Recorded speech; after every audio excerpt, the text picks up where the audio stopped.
memuliakan tamu, menghormati tamu.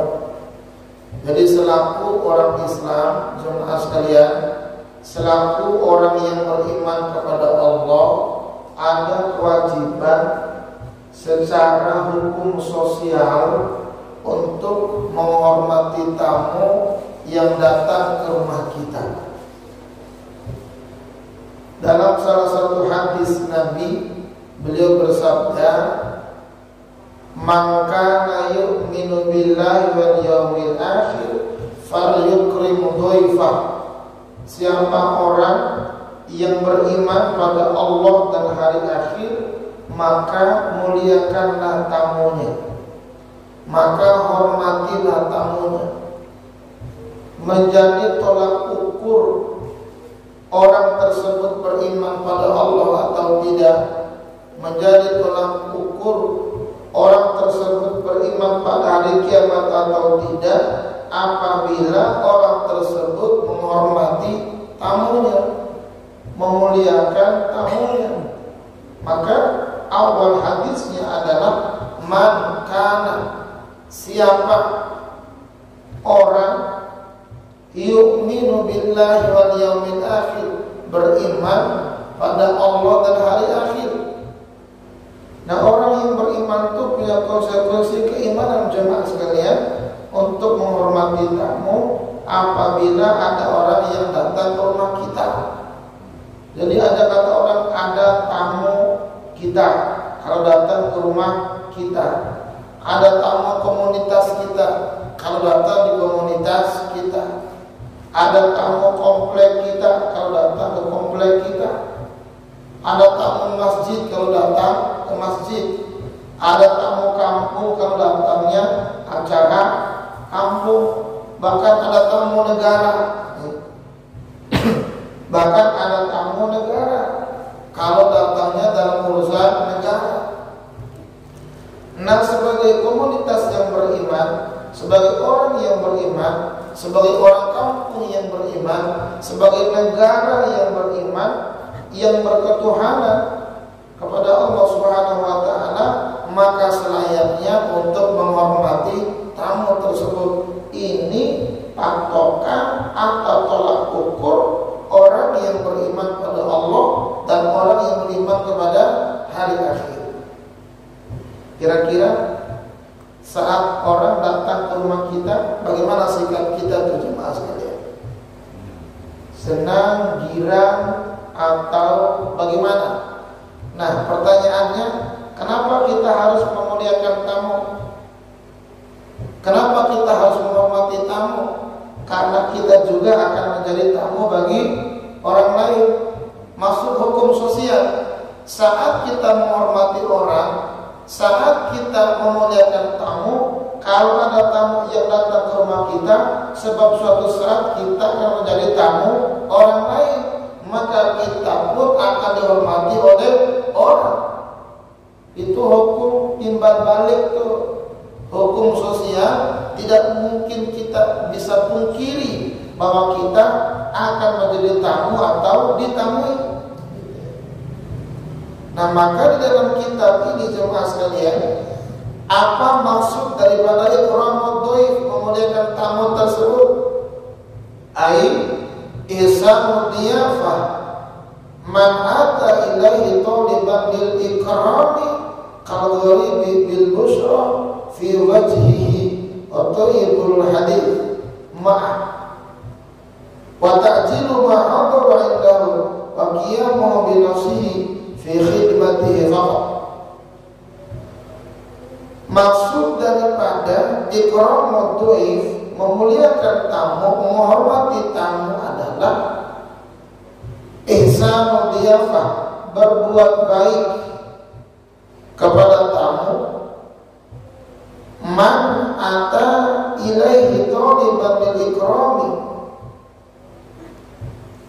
berbuat baik menyambut tamu yang datang ke rumah kita dalam rangka kita memuliakannya. Yang hebatnya dalam kalimat ini ihsan. Ihsan itu berbuat baik. baiknya yang menggunakan kalimat ihsan beda berbuat baik menggunakan kalimat-kalimat berbuat baik yang lain. Umpama menggunakan kalimat thayyib, baik juga tuh, atau menggunakan kalimat khair, baik juga. Tetapi dalam kitab ini penyusun kitab menggunakan kalimat ihsan, berbuat baik. Maka dalam Al-Quran ada kalimat fa'ahsin kama ahsanallahu ilaika, berbuat baiklah kamu terhadap orang lain sebagaimana Allah telah berbuat baik kepada kamu. Jemaah sekalian, sekarang kita bayangin bagaimana kebaikan Allah kepada kita. Masya Allah, nggak kita hitung tuh kebaikan Allah kepada kita sungguh sangat luar biasa. Kita nih tidur, kaki kita masih ada, tangan kita masih ada, masih sempurna. Bangun dari tidur ada yang kurangnya. Itu kebaikan Allah kepada kita sungguh sangat luar biasa. Maka Allah perintahkan kepada kita fa'ahsin, berbuat baiklah kamu kepada orang lain, salah satunya kepada kamu. Maka dalam kitab ini kita dianjurkan untuk memuliakan tamu, untuk berbuat baik kepada tamu yang datang ke rumah kita dalam rangka liikrami, untuk memuliakannya. Seperti apa? Lalu bagaimana caranya? Nah, cara di dalam kitab ini untuk memuliakan tamu adalah kalghalibin bil busyra fi wajhihi, seperti muka yang berseri-seri. Jadi kalau ada tamu yang datang ke rumah kita, kita harus mewujudkan, kita harus memberikan, menyambut dengan wajah yang berseri-seri, wajah yang penuh senyum, wajah yang menunjukkan bahagia, wajah yang menunjukkan kesenangan. Artinya tamu yang datang ke rumah kita, saat kita menunjukkan wajah yang berseri-seri, wajah kegirangan, wajah kesenangan, apa kata tamu? Oh, dia senang nih saya datang ke rumahnya. Oh, dia senang nih saya bertamu ke rumahnya. Jadi ada kesenangan juga tamunya, girang juga tamunya. Coba kalau ada tamu yang datang ke rumah kita, kita menunjukkan atau mewujudkan wajah yang asem gitu, wajah yang cemberut gitu, atau wajah yang kusum, yang kusam gitu kan. Kalau kamu apa? Wah, nggak senang ke rumahnya nih, nggak enak di gua nih, balik gitu. Maka orang yang datang ke rumah kita, orang yang bertamu ke rumah kita, kita sebagai tuan rumah harus menunjukkan wajah yang bercahaya, wajah yang berseri-seri, wajah yang menunjukkan kegirangan, kesenangan, sehingga orang yang datang ke rumah kita yang bertamu merasa senang juga. Itu yang pertama, jemaah sekalian.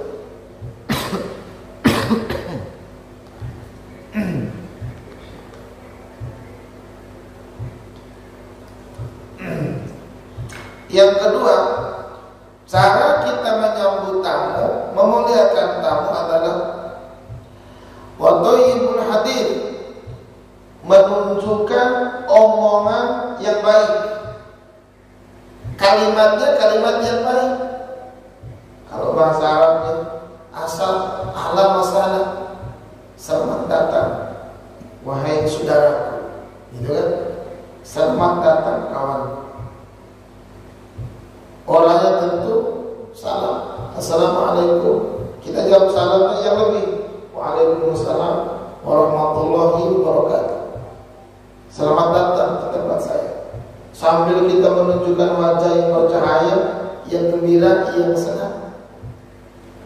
Datang tergantung kebiasaan. Ada cepika-cepiki gitu kan, cepika-cepiki berpelukan, silakan masuk. Lalu berbicara-bicara yang baik, bicara-bicara yang santun, dan bicara itu yang menyenangkan orang yang datang ke rumah kita, yang menyenangkan orang yang datang ke tempat kita, supaya orangnya betah.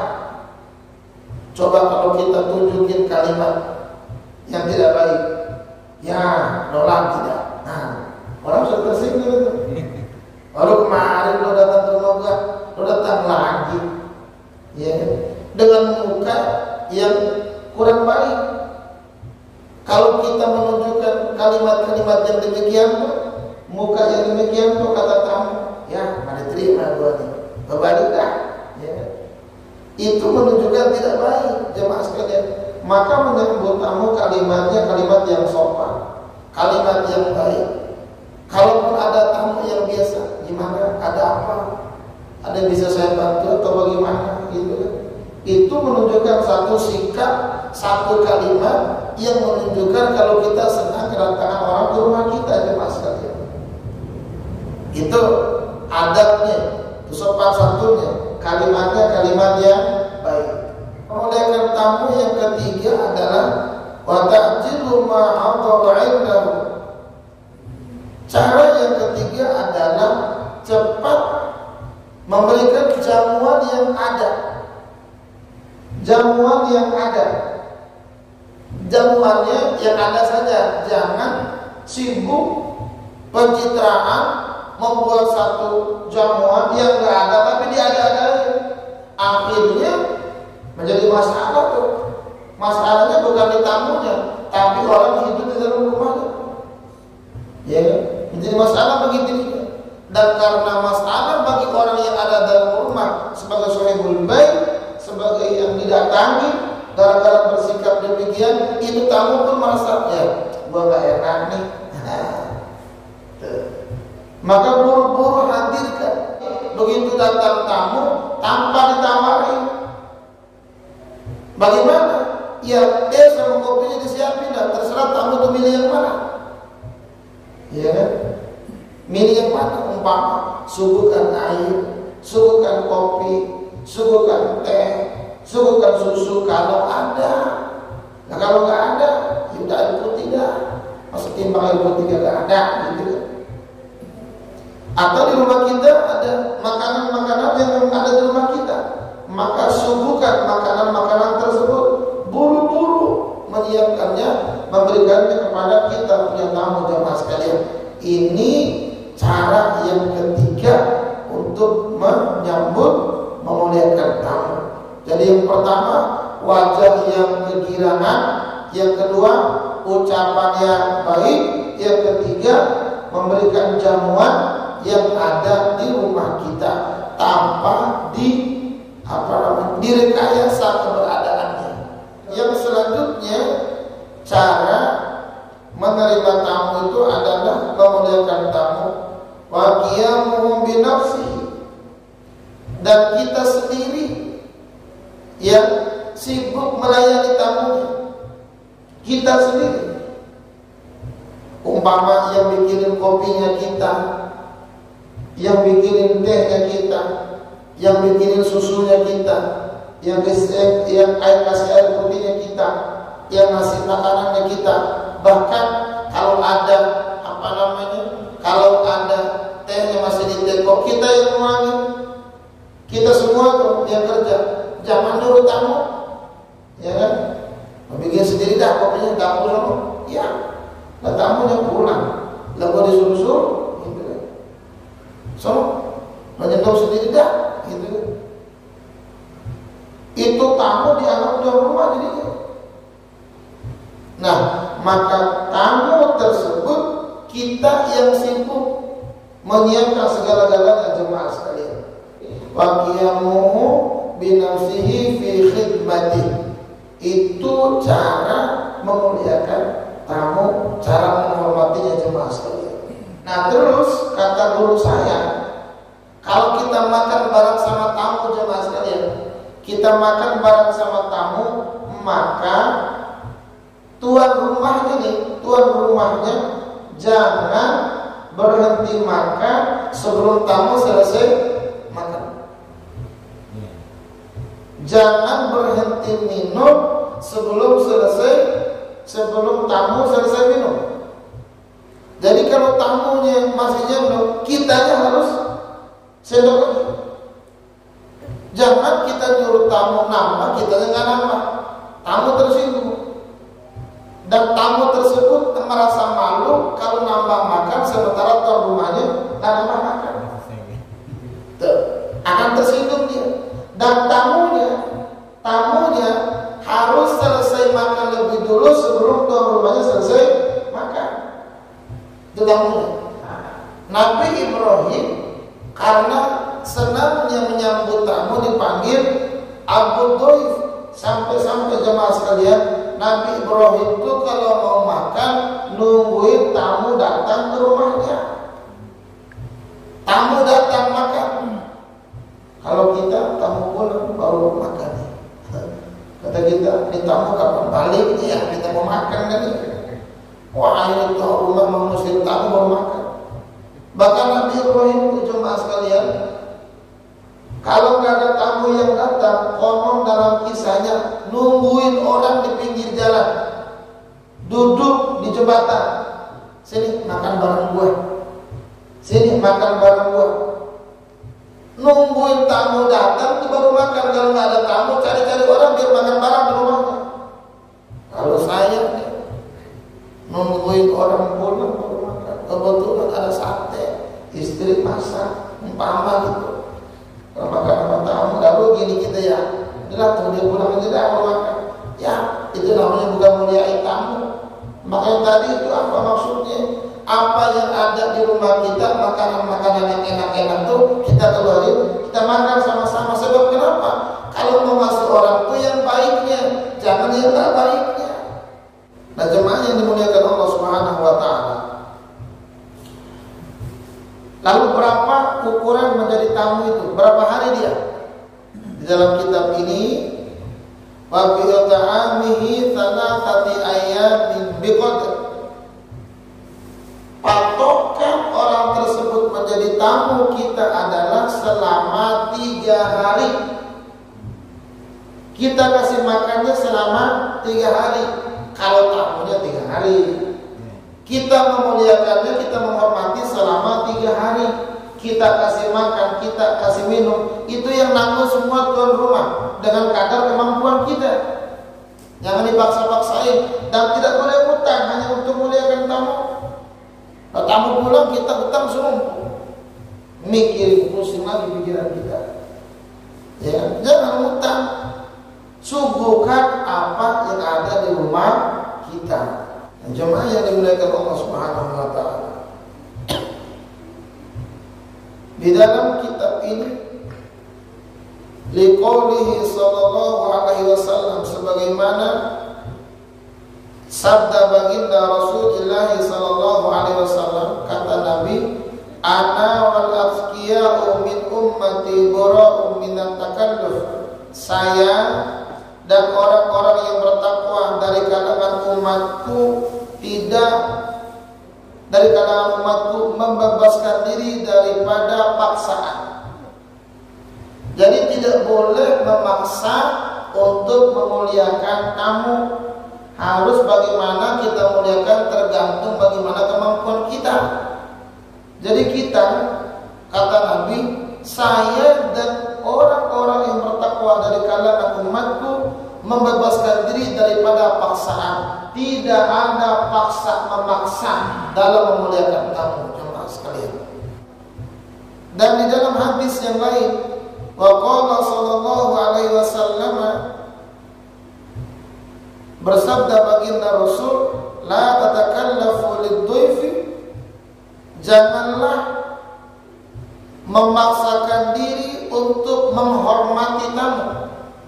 Janganlah memaksakan diri untuk memuliakan tamu. Fatabaghadu,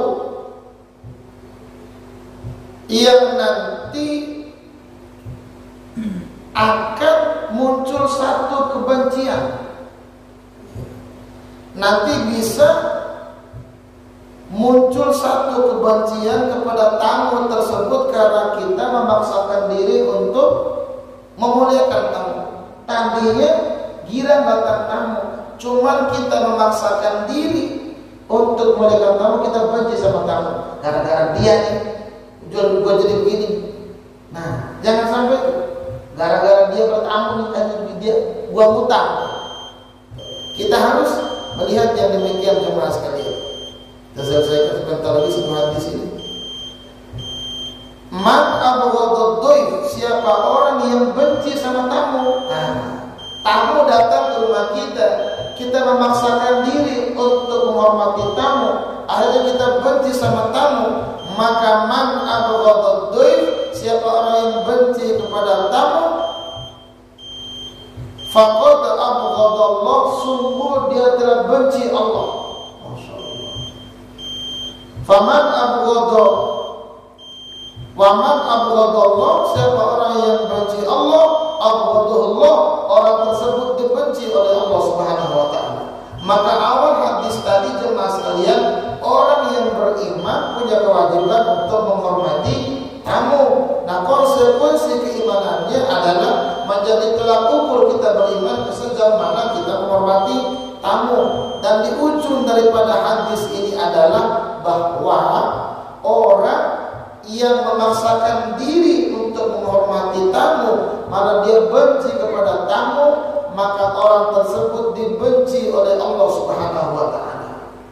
Karena ada kaitannya jemaah yang dimuliakan Allah Subhanahu wa taala. Demikian